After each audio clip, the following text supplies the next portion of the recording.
اب نماز کا ٹائم ہے، مصلی بچھائے گا، نماز پڑھے گا، پر شکر کی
جو حضرت قطب الدین کے مرید ہیں، قطب الدین حضرت خواجہ معین الدین چشتی اجمیری کے مرید ہیں.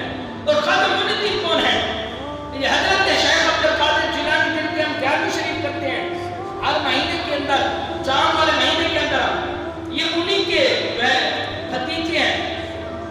تو ان کا سلسلہ حضرت شیخ عبد القادر جیلانی سے جا ملتا ہے. تو آپ سخی بھی بہت تھے، آپ کے اندر آجزی بھی بہت تھی، بڑا سخی دل تھا. ایک مرتبہ آپ کے پاس ایک کرتا ہوا کرتا تھا، وہ پھٹ گیا. اب ایسی جگہ نہیں تھی کہ جہاں سے سلا جائے، اتنا پھٹ گیا تھا.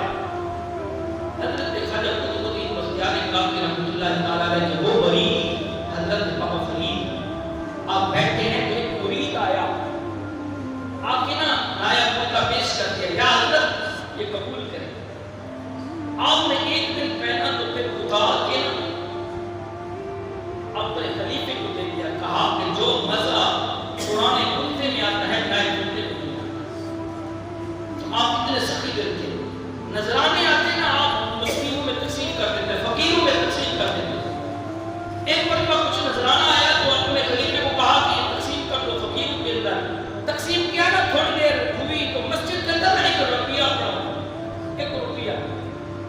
تو آپ کے خلیفہ بدر الدین تھے، انہوں نے اٹھایا جیب میں ڈال لیا کہ صبح کو نا کھانے کے اندر جو غریبوں کے لیے پکتا ہے، جو مسکینوں کے لیے، اس کے اندر ہم یہ روپیہ شامل کر دیں گے.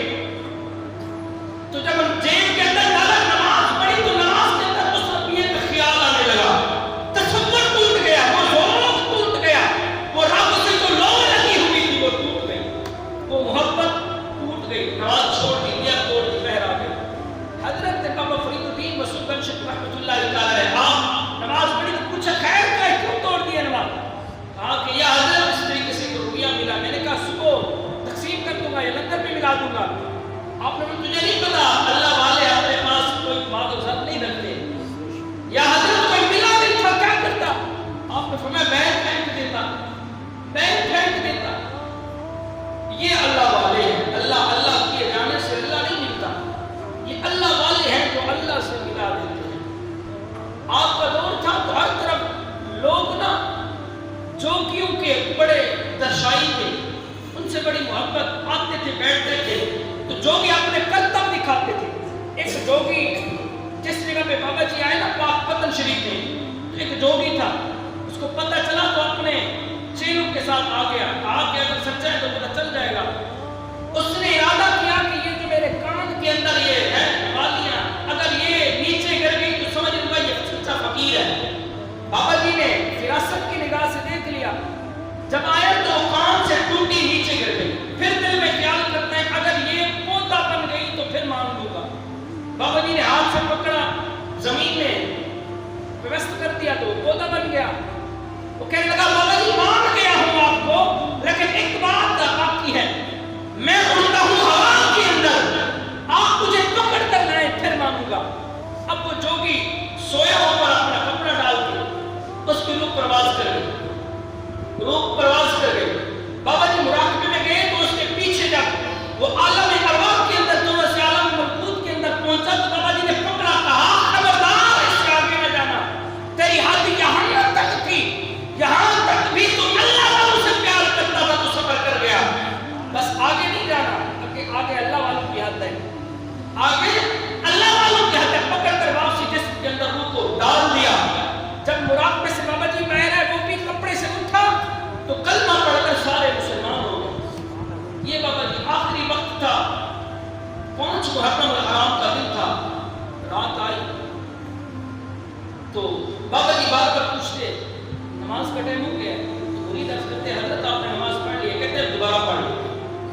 حتیٰ کہ ایک نماز آپ 2 3 مرتبہ نماز پڑھ، آپ کے جسم میں نا وہ کانٹے چبھتے تھے، یہ بیماری آپ کو مزید اور بڑھ گئی. پھر آخری رات تھی، عشاء کا ٹائم تھا، خواجہ صاحب نے کئی مرتبہ پوچھتے میں نے نماز پڑھ لی ہے یا حضرت 2 مرتبہ پڑھ لی ہے؟ کہا 1 مرتبہ اور پڑھ لیتا. پھر بے ہوش ہو جاتے، بے ہوش ہوتا پوچھتے نماز پڑھ لی؟ کہا 3 مرتبہ، پھر اور پڑھ لیتے ہیں، پتہ نہیں پھر موقع بنے جاتا. خواجہ صاحب نے حتیٰ کہ نماز آخری وقت کے اندر بھی نہیں چھوڑی. تو 5